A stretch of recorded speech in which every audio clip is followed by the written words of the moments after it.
আজ আমরা রান্না করব চিংড়ি মাছ দিয়ে চিংড়ি মাছের চপ। চপ। তো তার সাথে দেব চাল কুমড়োর পাতা। দেখেন নতুন রেসিপি। এখন চিংড়ি মাছের খোসাটা ছাড়াইতে হবে। তো দেখেন ছাড়াচ্ছে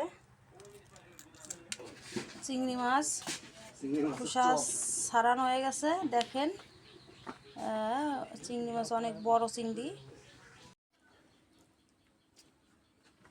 আমি এই চিংড়ি মাছ কটা এমনি বড়, তার জন্য আমি কাটিয়ে দেবো। কাটিয়ে হাফ হাফ করে দেব। অনেক বড় চিংড়ি মাছ, তার জন্য আমি কাটিয়ে দেবো মাঝে।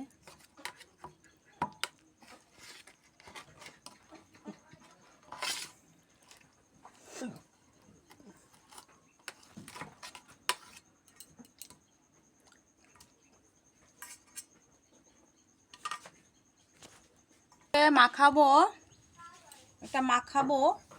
প্রথমে দিয়ে দেবো লবণ পরিমাণ মতো, তারপরে দিয়ে দেবো হলুদ দেখেন পরিমাণ মতন। এবার দিয়ে দেবো জিরের গুঁড়ি অথবা জিরে বাটাও দেওয়া যায়।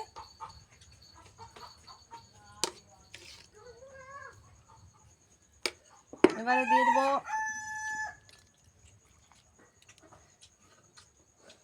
মরিচ বাটা, দিয়ে দেবো পেঁয়াজ বাটা, রসুন বাটা একসাথে আর কি। এটা দেওয়ার পরে আমি এটা মাখাবো। তো এর ভিতর আমি একটু সরষের তেল দেবো, অনেক টেস্ট হবে, তার জন্য দিয়ে দিলাম সরষের তেল।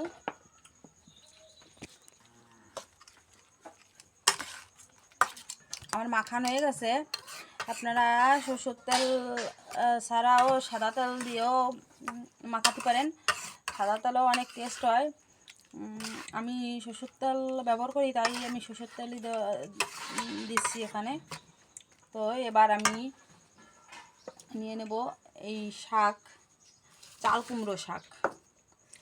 তো চাল কুমড়ো শাকে আমি এটা দিয়ে দেবো।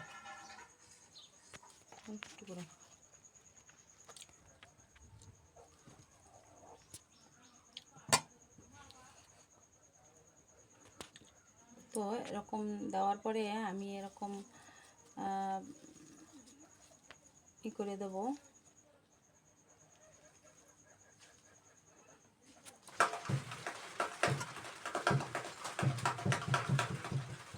দেখেন এরকমই মুড়ে দিতে হবে।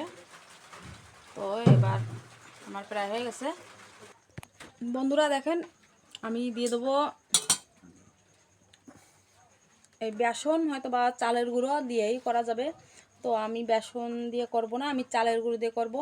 বেসন দিয়েও করা যাবে। আর এটা আমার সাজানো হয়ে গেছে। আমি চিংড়ি মাছের ভিতর দিয়ে এটা দিয়ে করব। দেখেন কীভাবে করি। তো আমি গ্যাসটা অন করি, কড়াইটা গরম হোক।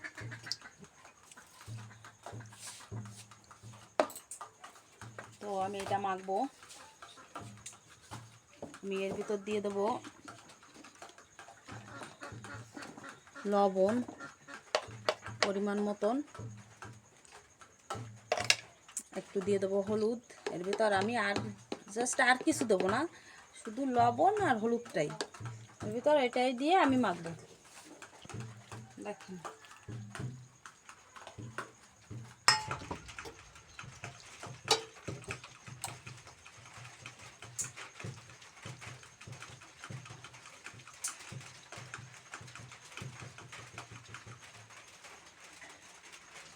আমি এরকমই দেব।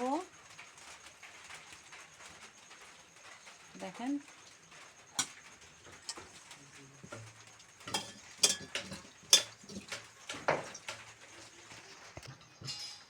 তো দেখেন আমি এখানে এই ডোটার ভিতর আমি এটা ভিজাই দেবো।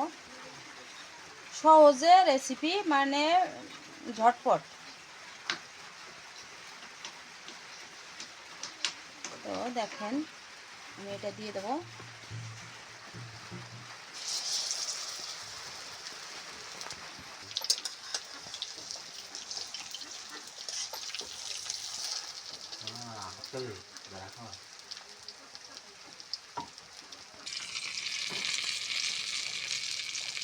আসলে আমি জালটা নর্মালে দেবো,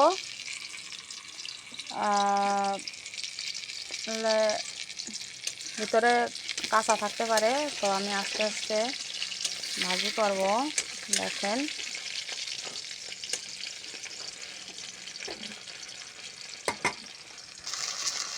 আমার ভাজি প্রায় হয়ে গেছে,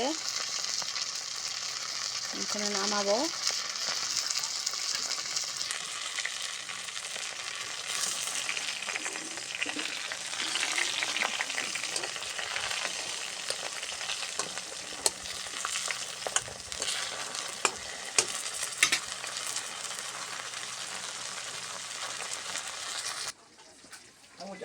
দেখেন কত সুন্দর কালার, এত সুন্দর রেসিপি, আর ভিতরে তো মশলা দেওয়া, এত টেস্ট।